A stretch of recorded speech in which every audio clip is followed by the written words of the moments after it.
கடைசியாக ஒரு சம்பவத்தோட முடிச்சு கொள்றேன். ஹஜ்ஜாஜ் இப்னு யூசுப், இவன் யாருன்னு நான் அறிமுகப்படுத்த தேவையில்லை மிம்பர்ல. எவ்வளவு பெரிய கொடுங்கோலன், இஸ்லாத்துக்கு பெரிய ஒரு சவாலாக வாழ்ந்தவன் ஹஜ்ஜாஜ் இப்னு யூசுப். இந்த ஹஜ்ஜாஜ் இப்னு யூசுஃபுடைய காலத்துல 3 பேருக்கு ஒரே தடவையில மரண தண்டனை கொடுத்தான். 3 பேருக்கு ஒரே தடவை. அது யார்? ஒரு பெண்ணுடைய கணவன், ஒரு பெண்ணுடைய மகன், ஒரு பெண்ணுடைய சகோதரன். இந்த 3 பேருக்கும் ஒரே தடவையில மரண தண்டனை கொடுத்தவன் ஹஜ்ஜாஜ் இப்னு யூசுப். இப்ப இந்த பெண் வாரா ஹஜ்ஜாஜ் இப்னு யூசுஃபுடைய அந்த சன்னிதானத்துக்கு வந்து சொல்றா, ஏண்ட விஷயத்துல நீ கொஞ்சம் மனம் இறங்க கூடாதா? என் கணவனையும் நீ கொலை செய்கிறேன்றாய், மகனையும் கொலை செய்கிறேன்றாய், இரத்த சகோதரனையும் கொலை செய்கிறேன்றாய். இந்த 3 பேருடைய விஷயத்துல கொஞ்சம் மனம் இறங்க கூடாதா, மன்னிப்பு தரக்கூடாதான்னு சொல்லி கேட்டான்.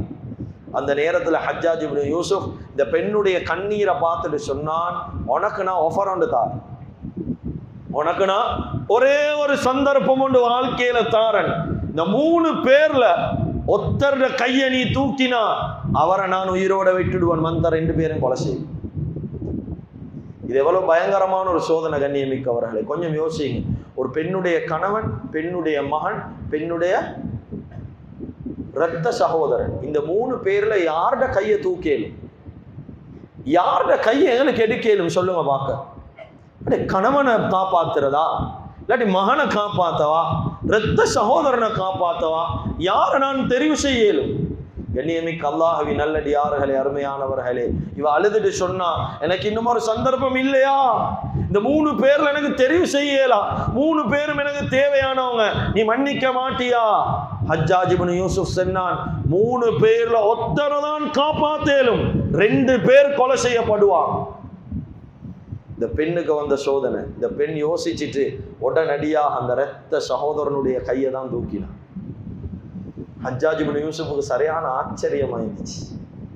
ஏனப்பா இரத்த சகோதரன் கையை நீ தூக்கினான்? உன்னுடைய கணவன், அவனோட வாழ்ந்தாய், கணவன் தான் சொர்க்கம் என்று சொல்லப்பட்டிருக்குது, நீ அந்த கணவன் வானம் என்றிட்டியா?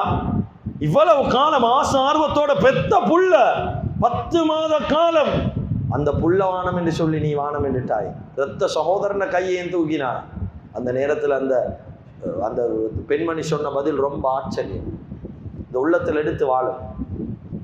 சொன்ன அந்த பெண்மணி என்ன தெரியுமா? என்னுடைய கணவன் எனக்கு தேவையானவர் தான், ஆனா என் கணவன் வஃபாத் ஆகினாரண்டா, அவர் மௌத்தாகினார் என்று சொல்லி சொன்னா, அந்த கணவன் என்ற இடத்தை இன்னொரு நபரால பூர்த்தி செய்யலும், திருமணம் முடிச்சிறேன், இன்னொருத்தர் கணவனா வரையலும். என் மகன் என்னை விட்டு வஃபாத் ஆகினால், என்னை விட்டு பிரிஞ்சாரண்டா, அந்த இடத்தை இன்னொரு மகனை கொண்டு அல்லாஹ்வுடைய கிருபையால பூர்த்தி செய்வன். ஆனா சொன்னாங்க, என் ரத்தம், என் இரத்த சகோதரன், என் கூட பிறந்த சகோதரன் மௌத்தாகினான் என்றா, நான் எங்க போய் தப்ப இன்னொரு சகோதரன் தேடுறது? நான் எப்படி ஒரு இரத்த சகோதரனை வாழ்க்கையில் எடுக்கிறது?